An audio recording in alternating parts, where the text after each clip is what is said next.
The marker squeaked once, then silence drowned the entire glass-walled boardroom. On the whiteboard, a plane diagram sat broken under confused numbers and tangled arrows. Engineers stared helplessly, shoulders heavy, breaths thin, hope nearly gone. At the head of the table, Billionaire CEO Johnson Uche stood with trembling hands. His voice shook like something holding back a storm. "We have 48 hours," he said. "If we fail again, the contracts vanish. Our company collapses." No one responded. The silence felt thick enough to crush a man's chest. Then a steady voice came from the doorway. "I can correct it." Heads turned sharply. In the doorway stood a black man in a worn, dusty coat.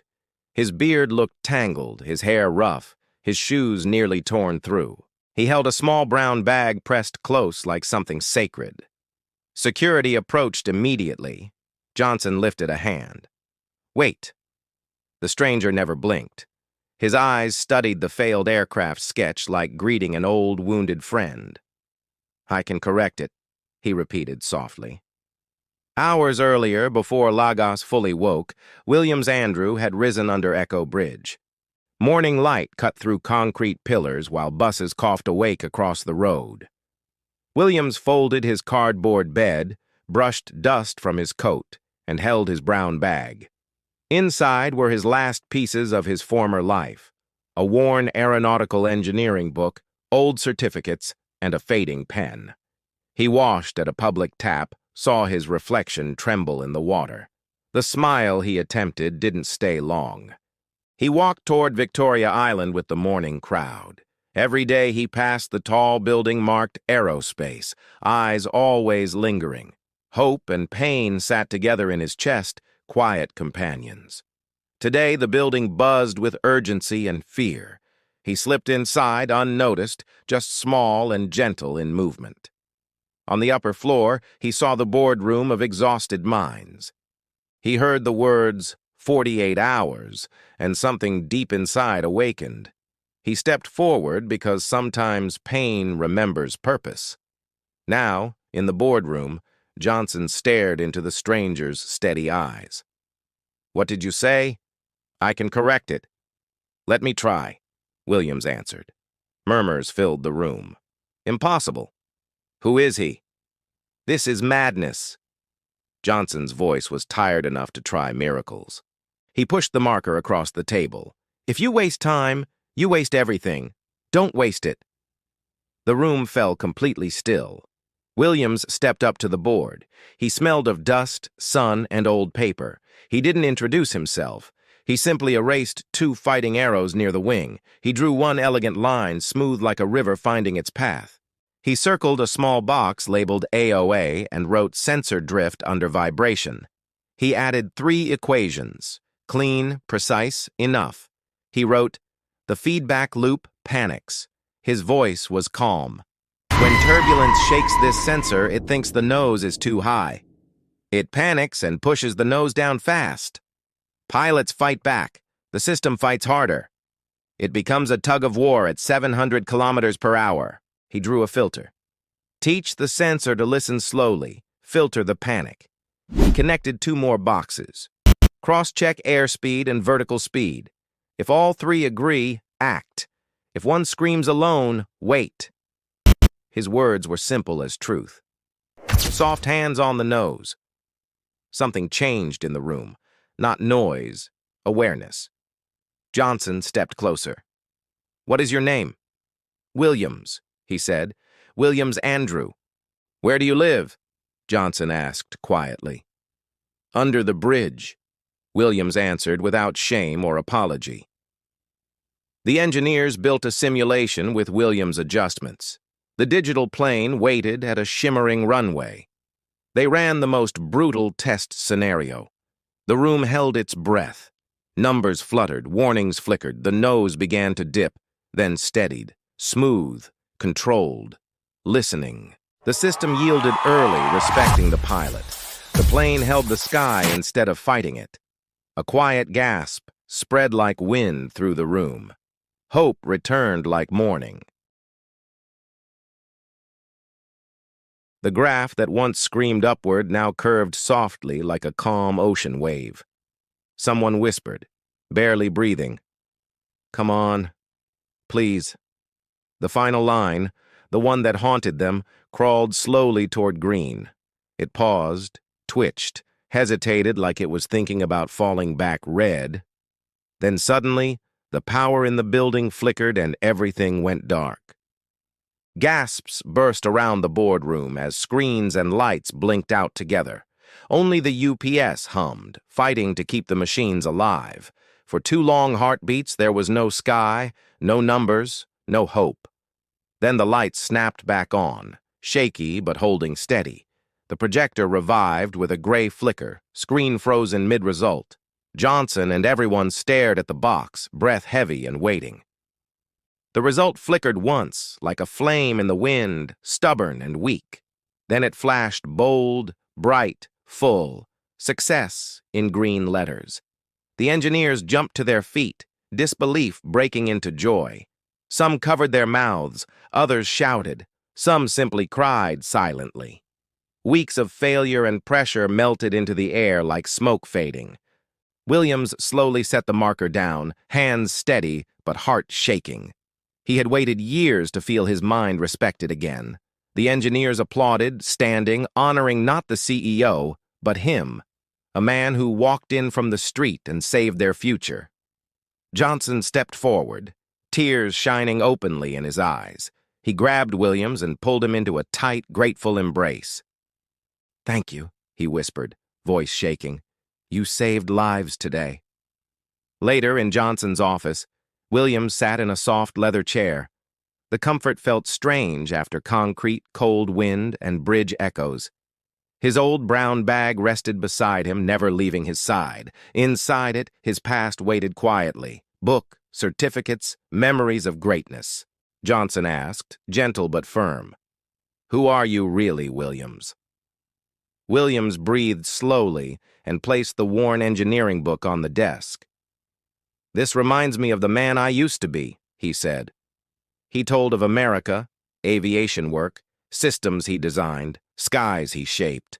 He told of love lost, betrayal, prison, deportation, collapse. He told of sleeping under bridges, yet never letting knowledge die. Johnson listened, jaw clenched, heart heavy with respect. "Genius can be buried," Johnson said, voice thick, "but genius never dies." He ordered him cleaned, dressed, and restored with dignity. By sunrise, Williams walked into aerospace wearing a sharp new suit. Not as a beggar, but as lead engineer Williams Andrew. The engineers applauded, though not all with pure hearts. Obina Okoye clapped with cold eyes and a burning silent rage. The throne he once held now belonged to a man from the street. His pride cracked, his jealousy growing like fire behind his calm face. While Williams rebuilt systems with grace, Obina secretly built resentment. Respect filled the company for Williams, humble, brilliant, gentle in teaching. Yet in one dark corner of the room, envy prepared to strike. Williams led with patience, humility, and quiet strength. Young engineers called him mentor with genuine admiration, but Obina's hatred only hardened, sharp and quiet like steel. He watched headlines praise the mysterious genius who saved Nigeria's skies. Every compliment for Williams cut Obina's pride like a blade. "Everything he's doing," Obina whispered bitterly, "should have been mine." Meanwhile, love quietly entered Williams's life. He met Juliana, a gentle and intelligent company accountant. Their first conversation was a simple hallway greeting, nothing dramatic. But Juliana saw pain behind Williams's kind, grateful smile. She brought tea during late work nights. He carried her heavy files. They shared quiet dinners by the marina, far from workplace gossip. Juliana's laughter brought warmth into Williams's cold, wounded heart. She reminded him he was not broken beyond repair. 5 months later, under Lagos streetlights, Williams proposed.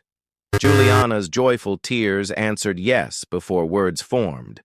The wedding was planned, and Williams moved into a Banana Island mansion. Johnson gifted it proudly, believing Williams deserved honor restored. To Williams, the mansion symbolized rebirth, not luxury. But Obina plotted in bitterness and shadow. One night, he met hardened men in a dim mainland bar. Their leader, Django, wore scars like warnings. "You want him gone?" Django asked, voice low and dangerous. Obina's eyes burned. "Not just gone, broken, ruined completely." He slid a thick envelope across the table. Django smirked. "For this price, it will be done." The night before the wedding, the mansion was quiet. Juliana stayed with her family, preparing with excitement and joy. Williams sat reading his old engineering book, smiling softly. He thought of bridges, cold nights, and how far he'd risen. A sudden knock broke the silence. He opened the door and met 3 men in dark jackets. A gun fired before words could form. Pain exploded through his upper arm, warm blood soaking his shirt. He fell as the men sprinted into the night. Guards shouted. Alarms screamed. Williams collapsed unconscious. An ambulance raced across 3rd Mainland Bridge toward the hospital. Juliana held his hand, praying through tears and fear. Johnson followed behind, guilt crushing his chest. Doctors fought for Williams's life for 3 long days. Juliana never left, sleeping against his chest, listening for hope. On the 3rd night, Williams opened his eyes weakly. Juliana sobbed with relief, thanking God through trembling breaths. When Johnson visited, he gripped Williams's hand tightly. "You're not leaving us," he said, voice shaking. Williams forced a weak smile.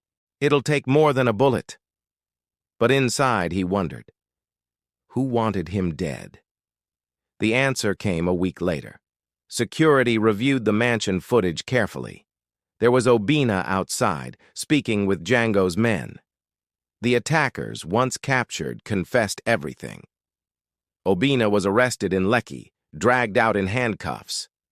During interrogation, Obina spat his rage openly. "He stole my life," he snarled. "I won't live in his shadow." The evidence was overwhelming. The case moved to federal high court swiftly. The courtroom buzzed with reporters, whispers, and tension. Williams sat with Juliana, arm bandaged but spirit strong. Obina stood proud, cold-eyed, unrepentant. Witnesses testified one after another. Finally, Django revealed Obina hired the attack. The judge delivered the verdict firmly. Obina Okoye, guilty of attempted murder and conspiracy, sentenced to 20 years imprisonment. Gasps filled the courtroom. Juliana exhaled in relief. Johnson nodded, justice recognized. As officers dragged Obina away, he snarled venomously. "This isn't over. I'll return. I'll destroy everything you built." Williams looked at him steadily, calm and unshaken. "You already destroyed yourself," he replied softly. Obina screamed as he was taken, his fury fading down the corridor. A month later, Williams walked into the company on steady feet. The engineers greeted him with cheers that shook the building. Juliana stood proudly beside him, fingers intertwined with his. The wedding plans resumed, though scars remained on Williams's arm and heart. He had endured betrayal and survived it completely. But life rarely allows true peace to stay for long. Shadows linger, even when sunlight feels warm and gentle.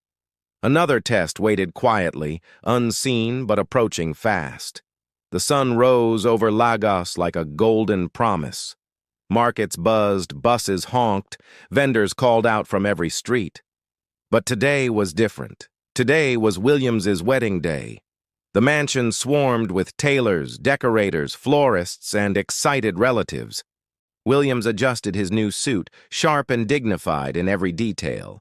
His reflection in the mirror brought a soft smile. The bridge sleeper was gone. Purpose had restored him fully. Then Juliana descended the staircase in radiant white. The entire mansion seemed to inhale and hold its breath. Their eyes met, and every sound faded into silence. Johnson wiped tears carefully, pretending no one noticed. "You earned this," he whispered. "You deserve happiness." The wedding at the grand church was magnificent. Leaders, engineers, friends, and officials filled the pews completely. Cameras flashed as Juliana walked the aisle with graceful steps. When she reached Williams, the world quieted once more. "You may kiss the bride," the pastor announced warmly. Applause thundered like a rising storm of joy. Johnson raised both hands high, celebrating redemption. A homeless beggar had risen into honor and love. The reception glittered with music, laughter, and dancing. Juliana and Williams moved together as if inseparable souls. For one perfect night, life felt whole again.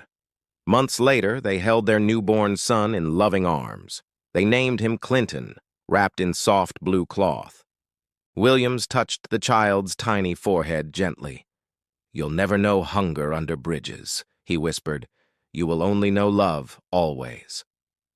Juliana kissed Williams's cheek with warm tenderness. "He has everything," she whispered. "He has you." Their home brimmed with joy and gentle peace. But Obina's prison words still lingered like smoke. "This isn't over." The warning returned sooner than expected. Johnson arrived one evening, expression heavy with concern. "We have news from the prison," he said slowly. "Obina is talking. He claims to have men outside. He says he can still reach you from behind bars." Williams inhaled, calm yet serious. "He's locked away. What more can he really do?" Johnson leaned forward, voice low and firm. "Desperate men are unpredictable. Don't underestimate him." That night, Williams watched Clinton sleep peacefully. His promise formed silently, carved in resolve. If Obina comes again, he will fail. Weeks passed quietly, life returning to motion. Williams led aerospace projects with unmatched vision. Juliana adjusted to motherhood with beautiful strength. But worry flickered sometimes in her eyes.